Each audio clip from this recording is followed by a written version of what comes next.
Liquid Ariel detergent की bottles घर में यूं ही पड़ी रहती हैं बेकार।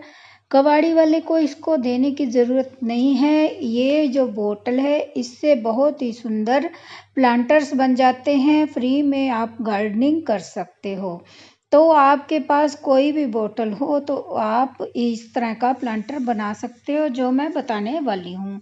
तो बहुत ही आराम से इसका जो है मैंने रैपर उतार लिया है। इसको ऊपर से जो भी डिज़ाइन हमने बनाना है उसको इस तरह से ड्रा करेंगे। ड्रा करने के बाद देखिए मैं कैसे इसे बनाती हूँ। अगर आप भी इसे बनाना चाहें तो पूरी वीडियो देखिएगा। तो वीडियो आपको यूज़फुल लगे तो लाइक शेयर और कमेंट करें, और अभी तक चैनल पे नए हो तो सब्सक्राइब करें। इसी तरह की वीडियो मैं अपने चैनल पर डालती रहती हूँ, तो देखने के लिए आप मेरा चैनल सब्सक्राइब ज़रूर करें।